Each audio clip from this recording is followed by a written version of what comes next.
오늘 바울과 실라가 감옥에서 기도하고 찬양하면서 옥문이 열렸다고 하는 잘 아시는 이 내용을 가지고 오늘 같이 말씀을 좀 나누도록 하겠습니다. 자, 오늘 이 일이 일어나게 된 배경을 살펴보게 되면 기독교라고 하는 종교가 미친 영향력으로 인해서 굉장히 큰 영적 전쟁에 가까운 갈등이 일어난 것을 볼 수가 있습니다. 귀신 들린 여종의 귀신을 쫓아내고 그러자 온 성들이 사람들이 아고라 마당에 모여서 광장에 모여서 이 사람은 안 되겠다 해서 감옥에 집어넣고 굉장한 갈등이 일어났습니다. 자, 분명히 오늘 여기에는 영적 싸움이 있고 갈등이 심각하게 있었습니다.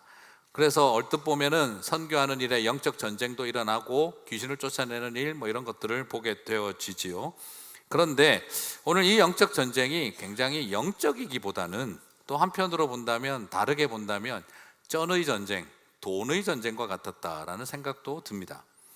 자, 돈의 논리가 지배하고 갈등이 일어나고 있는 것이지요. 자, 16장 19절 한번 읽어보시겠습니까? 같이 읽겠습니다. 여종의 주인들은 자기 수익의 소망이 끊어진 것을 보고 바울과 실라를 붙잡아 장터로 관리들에게 끌어갔다가, 속내는 뭐죠? 귀신 들린 여종의 귀신을 쫓아내어 주는 바람에 그 주인들이 사사로운 수입이 줄어들어 버린 거죠. 자기 경제적으로 손해가 일어나게 된 겁니다. 귀신 들린 여종이 점쳐주고 하면서 돈 벌고 살아왔는데 그 사람 때문에 우리에게 수익의 소망이 끊어진 것이 화가 난 것이지요. 그러면 사람들을 이끌고 그 장터 아고라에까지 끌고 나갔으면 이 사람에게 손해배상을 청구하고 이 사람 때문에 우리가 경제적인 이익을 보지 못한다라고 말을 할 것처럼 여겨지는데, 그런데 사람들이 나아가서 하는 말은 정반대의 이야기를 합니다. 이 사람 때문에 우리가 돈 못 벌게 됐다는 속내를 드러내지 않고 오히려 굉장히 공익을 위해서 이 일을 하고 있는 것처럼 말을 바꾸고 있습니다. 20절 21절 같이 읽어볼까요?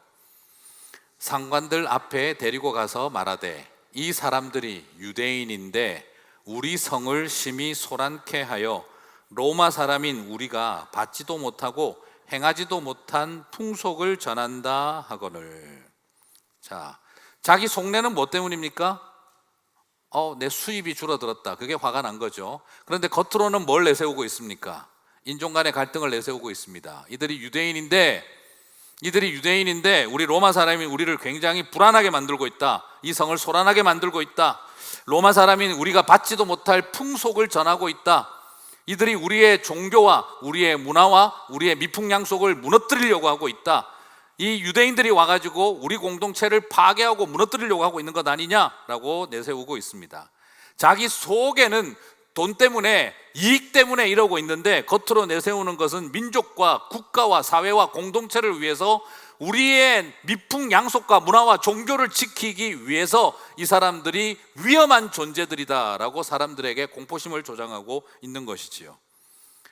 속으로는 자기 이익을 위해서 하고 있을 뿐입니다. 하지만 마치 국가와 민족을 위해 우리의 종교와 문화와 공동체를 보호하기 위해서 하고 있는 것처럼 사람들 앞에서는 말을 하고 있습니다. 사사로운 이익을 추구하고 있지만 마치 자신들의 행동은 공익을 위해서 하고 있는 것처럼 말하고 있는 것을 발견할 수가 있습니다. 굉장히 무섭다는 걸 발견하게 되어지죠. 여러분, 제가 자주 드리는 질문이 있잖아요. 귀신이 무섭습니까? 사람이 무섭습니까? 근데 오늘 여기다가 질문을 좀 더 드릴게요. 돈이 강해 보입니까? 귀신이 세 보입니까? 물론 돈 귀신이 제일 세겠죠. 그렇긴 하지만 지금 보실 때 돈이 세 보입니까? 귀신이 세 보입니까? 돈이 더 셉니다. 돈이 무섭습니까? 귀신이 무섭습니까? 돈이 무섭습니다. 솔직히 귀신은 바울을 어떻게 못했습니다. 당신은 하나님의 종이지 않느냐 다 알고 바울을 해코지 못했습니다. 귀신이 바울을 매질하지 않았고 귀신이 감옥 속에 넣지 않았습니다. 솔직히 귀신도 돈의 노예에 불과했다는 것을 오늘 보여주고 있습니다. 사람들이 귀신을 쫓아내어 주고 나고 자유가 일어나니까 더 무서운 것은 돈에 대한 욕심을 가진 사람의 마음이 더 무섭더라는 거죠. 귀신을 쫓아내는 일보다 더 힘든 싸움은 바로 인간의 내면 속에 숨어있는 탐심과 돈에 대한 욕망, 그리고 자기 자신에 대한 이기적인 욕망, 이기주의적인 욕망이 귀신보다 훨씬 더 집착하고 무섭다는 걸 발견할 수가 있습니다. 돈의 마음을 빼앗긴 사람은 귀신보다 무서운 존재인 것이죠. 돈이 여러분 귀신보다 강하다고 생각하세요? 귀신이 돈을 부립니까? 그렇지 않습니다. 돈이 귀신을 부리고 있습니다. 오히려 보면은요, 돈이 귀신을 가지고 놀아요. 우리 성도님들은 절대 점치러 가보고 그러지 않으셨겠지만, 물론 요즘 교회 다니는 분들도 가끔씩 간다고 하는 말은 들었습니다만, 근데 저희 집안이 워낙 예전에 그거 안 하던 집안이라서 늘 그냥 사주팔자 점치러 이렇게 가는데 많이 가봤는데, 제가 그때 알았어요. 귀신도 돈 봐가면서 역사한다는 걸 제가 그때 알았습니다. 그래서 귀신이 항상 예민한 게 복채에 약하죠. 그때 제가 느낀 거예요. 귀신이 돈을 움직이는 게 아니라 돈은 귀신도 움직이는구나 하는 걸 볼 수가 있었습니다. 여러분, 돈의 힘은 종교도 사업으로 바꾸어 버립니다. 오늘 이 모습을 보면서 우리 자신을 돌아보지 않을 수가 없습니다. 빌립보의 이 무서운 돈의 누룩이 귀신을 가지고 마음껏 놀았다고 하는 것만 바라보고 넘어갈 게 아니라, 과연 이 무서운 돈의 누룩은 교회도 그냥 내버려 둘 리가 있겠느냐 하는 것입니다. 우리도 과연 이 일로부터 자유롭다라고 자신 있게 말할 수 있겠느냐라는 것입니다. 돈의 힘이 움직이고 이익이 속내로 자리 잡고 있지만, 그들은 절대 내가 돈 때문에 이런다라고 말하지 않습니다. 무엇을 위해서라는 거죠? 우리 공동체를 위해서, 우리의 종교를 위해서, 우리의 문화를 위해서, 우리 공동체를 보호하고 지키기 위해서, 이게 다 애족하는 길 때문에 내가 지금 이 일을 하고 있다라고 사람들은 말하고 있습니다. 겉으로는 민족과 문화와 안보와 보호라고 하는 고상한 가치를 내세우고 있습니다만, 그것 때문에 사람들을 향해서 자극을 하는 게 뭡니까? 두려움을 자극하는 거죠. 포비아를 양성하는 거죠. 그리고 난 다음에는 일어나는 것이 불법적으로 감금하고 무자비한 채찍질을 해도 괜찮다라는 것이 정당화되는 겁니다. 바로 포비아를 만들고 혐오와 배제를 정당화시켜버리는 모습, 이게 오늘 빌립보 사람들이 행동했던 삶의 모습이었습니다. 결국은 사사로운 이익을 향한 욕망인데, 자신의 사익을 취하기 위해서 공익을 내세우고 있는 모습, 그래서 사람들에게 두려움을 심어주고 포비아를 심어주고, 그래서 우리가 해야 할 혐오와 배제가 정당화된다라고 생각하고 있는 모습, 이게 바로 오늘 빌립보 사람들의 길이었습니다. 자, 문제는 세상이 원래 이래요 하고 넘어갈 문제가 아니라, 우리 자신들도 또한 그 비슷한 위험성을 가지고 있다는 것이죠. 귀신 들릴까 조심할 것이 문제가 아니라 돈에 사로잡힐까 걱정해야 하는 것입니다. 차마 돈의 욕망 때문이라고 말하지는 않지만, 어느 틈에 우리 안에 이 사람들이 유대인인데 우리 성을 심히 소란케 하여 로마 사람인 우리가 받지도 행하지도 못할 풍속을 전한다, 그렇게 하면서 우리 안에 일어나고 있는 이 집단적인 이즘의 현상을 정당화시키고 있는 일에 과연 우리는 자유로울 수 있을까라는 진지한 질문을 던지게 되는 것입니다. 사실 이런 포비아에 기초하여 혐오와 배제의 가장 큰 편견의 피해자가 누구였느냐? 그게 바로 그리스도인들이었습니다. 기독교인들이 바로 가장 무서운 피해자였습니다. 그러므로 최소한 우리 그리스도인들은 이런 식의 편견과 혐오와 배제를 정당화시키는 가해자가 되어서는 안 됩니다. 누구보다도 치열한 피해자로 살아봤던 사람들이 어떻게 무서운 가해자가 될 수 있겠습니까? 그러므로 그리스도인들에게 가장 중요한 것은 바로 환대와 포용과 사랑과 편견을 뛰어넘는 용서의 확대입니다. 여러분, 부탁드리고 싶습니다. 우상이나 다른 종교나 귀신이 그리스도인을, 그리고 기독교를 무너뜨릴 만큼 무서운 게 아닙니다. 오히려 우리 안에 가득한 이 무서운 혐오와 배제가 전당하고 있을 때, 내 안에 가득한 우리의 이기적인 욕망들이 우리의 마음을 사로잡고 있을 때, 내 마음 안에 또아리 틀고 있는 그 왜곡된 마음들이 우리를 사로잡고 있을 때, 그것이 귀신보다 더 마귀보다 무서운 것입니다. 철저하게 자기중심적인 욕망과 이기적인, 귀신에게 민감하지 마시고 내면의 탐심과 욕망에 민감하셔야 됩니다. 오늘 우리 그리스도인들이 그렇게 살아갈 수는 없는 것입니다. 사실 쉽지가 않습니다. 네. 저도 요즘 어렸을 때 이렇게 군대에서 제가 어깨를 심하게 다쳐가지고 50견일 수도 있습니다만 50견은 아니고 제가 이게 팔이 잘 안 돌아갑니다. 그래서 참 앞 강대상에서 이런 표현하기가 그렇습니다만 뒤처리가 좀 힘듭니다. 제가 오른손으로는. 그래서 할 수 없이 저는 왼손으로 합니다. 오른손은 먹는 거, 왼손은 뒤처리. 그렇게 하고 있으니까 누가 그렇게 이야기를 하시는 거예요. 목사님 그렇게 왼손으로 뒤처리 하시면 좌파 아니면 무슬림입니다. 그렇게 왼손 썼다고 무슬림 되는구나. 제가 이렇게 생각이 되는 거예요. 친무슬림 성향이 강하신 것 같다고. 자, 여러분, 우리 안에 쉽게 존재할 수 있는 위험한 생각들입니다. 그렇게 존재해버리고 쉽게 모르게 판단되어져서는 안 됩니다. 빌립보 사람들을 봅니다. 사람이 치유를 받고 귀신으로부터 자유로워진 것보다, 사람이 치유를 받고 귀신으로부터 자유로워진 것보다 경제적 이익이 더 중요한 사람들이 그 가운데 있습니다. 한 영혼이 어둠의 고통에서 자유로워지는 것보다 돈이 더 중요한 사람들이 너무나 이율배반적으로 국가와 민족을 위해서, 우리 공동체를 지키기 위해서인 것처럼 말하는 이 이율배반적인 행동들이 오늘 빌립보 사람들의 길이었습니다. 오늘 우리 안에 이 빌립보 사람들의 길이 우리를 틈타지 않도록, 빌립보의 이 누룩이 우리를 틈타지 않도록 우리 그리스도인들은 더욱 깨어 있어야 하는 것입니다. 저는 이 말씀을 바라보면서, 빌립보의 모습을 바라보면서 그들의 이야기로만 볼 것이 아닌 내 안에 존재할 수 있는, 우리 안에 존재할 수 있는 연약함을 솔직하게 바라보게 되는 것이죠. 빌립보 사람들의 공격으로 바울과 실라는 어떻게 되었습니까? 22절을 보면 바울과 실라는 심한 매질을 당했다라고 합니다. 22절, 23절을 보면 표현이 상관들이 매로 치라 하여 많이 친 후에 옥에 가두고, 정말 많이 맞았습니까? 많이 맞았나 봅니다. 심히 때렸다라고 합니다. 근데 여러분, 그 당시 이 로마인들이 쓰던 채찍이 장난이 아닙니다. 그냥 가죽 채찍이 아니라 예수님이 맞았던 그런 채찍들이 바로 그 중간중간에 가시나 생선 가시나 갈콜이나 이런 것들이 다 걸려 있어서 그걸 한 대 맞고 당겨버리면 온몸에 살점이 뜯겨나가는 고통입니다. 그걸 몇 대까지 때렸느냐? 40에 하나가만 39대 채찍을 맞은 겁니다. 사람이 살 수가 없는 채찍입니다. 사도 바울이 말하지 않았습니까? 40에 하나가만 매를 3번이나 맞았다. 오늘 처음으로, 그의 인생의 처음으로 이 40에 하나가만 채찍을 처음 맞은 날입니다.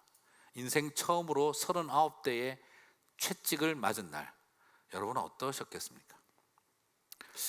24절을 보면 바울과 실라를 깊은 감옥에 가두고 그 발에 착고를 든든히 채웠다라고 하고 있습니다. 얼마나 중범 취급하고 있는지를 볼 수가 있습니다. 깊은 감옥이라는 말의 뜻은 햇볕이 전혀 들어가지 않는 완벽한 암실 같은 곳에 지하에 가두었다는 뜻입니다. 사람이 감옥도 햇볕 들지 않는 감옥에 들어가면 희망을 갖지 못합니다. 햇볕이 들지 않는 감옥의 가장 큰 특징은 사람에게 희망을 빼앗아 간다는 것입니다. 빛이 보이지 않으면 사람은 죽습니다. 거기서 스스로 창난이 일어나고 견디지를 못합니다. 얼마나 범죄를 취급한 것인지를 볼 수 있습니다. 그리고 발에 착고를 채웠다고 하는데 이 쇳덩어리를 발에 채운 겁니다. 우리식으로 요즘 이렇게 그냥 잘 문질러서 만들만들하게 해놓은 것도 아닙니다. 그냥 말 그대로 주물 뜬 그대로 발에 끼워버린 겁니다. 움직이면 살을 파고들고 살껍질을 벗기고 사람에게 심각한 인펙션을 일으키고 견디지 못하게 합니다. 결국 착고에 묶여 있다 보면 사람이 거기서 인펙션에 걸려 발이 잘리고 그렇게 죽어가는 것입니다. 이런 고통을 바울에게 줬습니다. 인생 처음으로 빛도 보이지 않는 감옥 속에 들어간 겁니다. 착고에 채여서. 여러분, 한 발자국도 움직일 수가 없고, 그리고 등짝에는 39대나 맞아버린 그 채찍으로 인해서 누울 수도 없고 흐르는 피를 그냥 맞아야 하는 지경에 있습니다.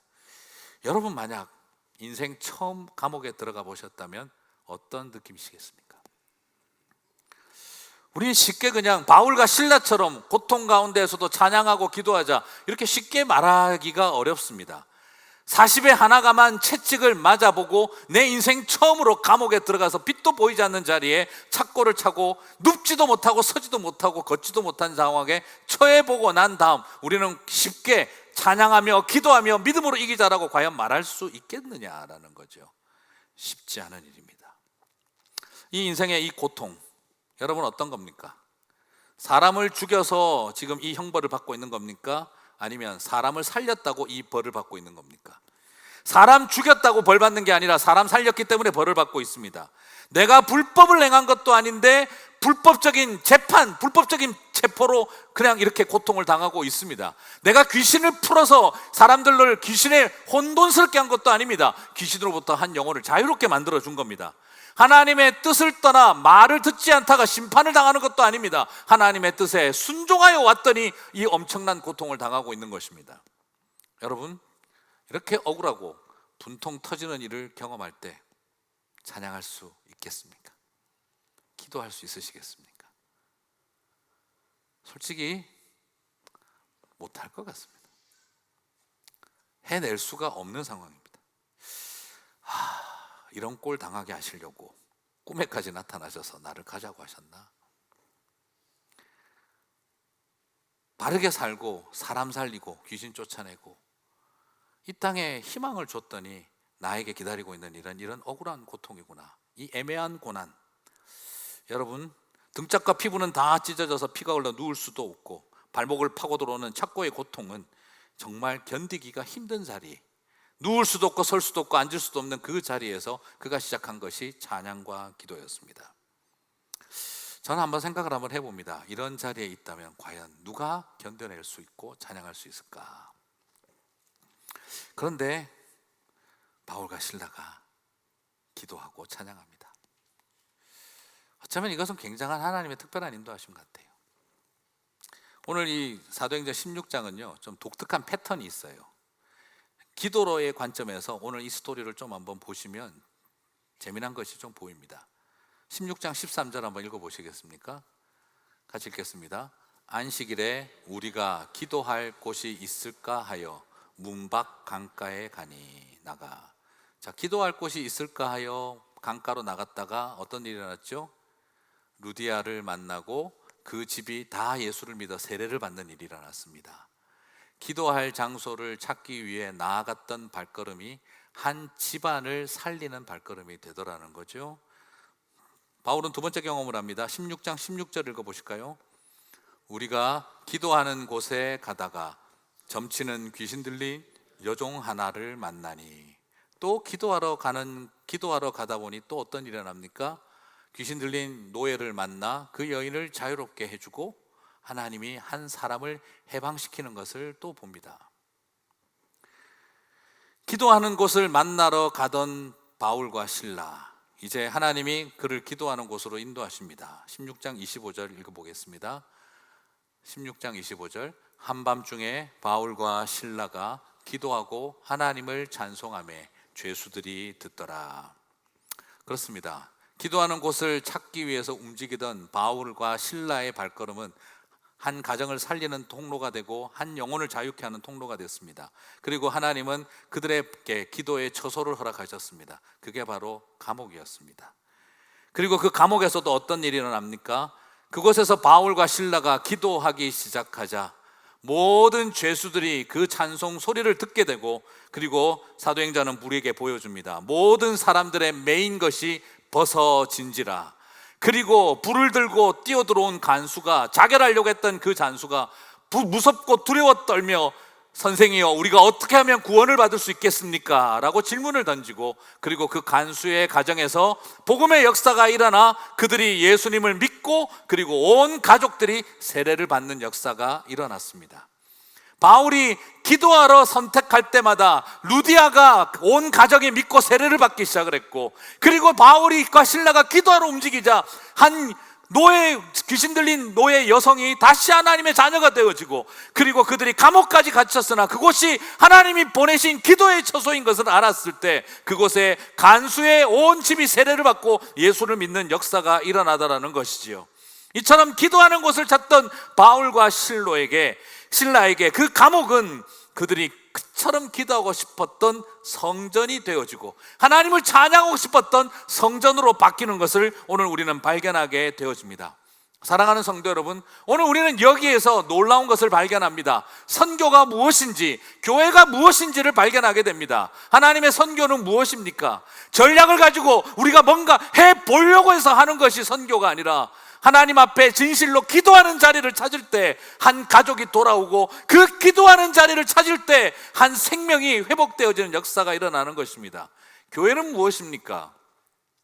종교적 시설로 화려하게 잘 꾸며져 있는 곳이 교회가 아닙니다. 가우디 공법으로 지어져서 하늘의 스테인드 글라스가 오색 찬란하게 빛과 함께 쏟아지는 그런 공간만이 예배당이 아니라 바로 빛 하나 들어오지 않는 그 감옥 속에 있다 할지라도 내가 하늘을 향해 기도할 수 있다고 한다면 그것이 교회입니다. 종교적인 시설로 화려하게 만들어지는 것이 아니라 바로 길거리에서 만난 한 여인에게 생명을 전한다면 거기가 교회입니다. 그리고 루디아의 집도 교회입니다. 우리는 늘 생각할 때 거대한 신전만이 교회라고 생각해 왔으나 하나님은 오늘 사도행전을 통해 우리에게 보여주는 겁니다. 믿음의 백성이 함께하고 있는 루디아의 집도 교회가 되는 것이고 길거리도 교회가 되는 것이고 감옥도 성전이 되는 것입니다. 사랑하는 성도 여러분, 오늘 이처럼 빛이 보이지 않아도 착고가 발목에 채워져 있어도 어떤 종교적인 거룩한 환경이 없어도 기도할 수 있다면, 찬양할 수 있다면 그곳이 하나님의 집, 성전이 되는 줄 믿습니다. 사랑하는 성도 여러분, 그렇게 선교하시게 되기를 바랍니다. 기도하는 곳을 찾는 사람들이 영혼을 만나고 그리고 나를 가장 고통스럽게 만들어 놓은 그 감옥도 영혼을 만나 생명의 역사가 일어나게 하는 장소로 만들어버리는 일, 그게 기도하는 사람들에게 주신 축복입니다. 그리고 그곳이 교회입니다. 빛도 보이지 않는 감옥도, 내 발을 묶은 착고도, 그 고통스러운 매질도 우리를 잠시 가두어 둘 수 있어도 복음의 은혜, 하나님의 임재를 가두어 놓을 수 없습니다. 아무리 빛도 보이지 않는 지하 속에 집어넣어도 찾아오시는 하나님의 임재를 폐쇄시킬 수 없습니다. 감옥을 성전으로 바꾸는 기도의 은혜와 찬양의 능력이 여러분과 함께 하시기를 주님의 이름으로 축복합니다. 되는 일 없고 갇히고 잡히고 묶이고 아무런 빛도 보이지 않는 깊은 칠흑 같은 절망의 감옥에 지금 갇혀 있는 분들이 있습니까? 내 팔다리를 묶어버린 쇠스랑 앞에 갇혀 있는 분이 있습니까? 내 등짝을 찢어버린, 내 가슴을 찢어버린 그 채찍질 앞에 지금도 아무것도 보이지 않고 피 흘리는 분들이 있으십니까? 하나님의 뜻을 따라 왔는데, 좋은 일 했는데 왜 나는 이런 애매한 고난과 고통을 당해야 하는가 하는 분노와 절망을 가진 분들이 이 가운데 있으십니까? 오늘 여러분의 가장 큰 절망의 자리가 오늘 그 감옥이 성전이 되게 하실 줄 믿습니다. 오늘 그래서 저와 여러분이 설교 끝난 거 아닙니다. 찬양을 중간에 한번 해봤으면 좋겠습니다.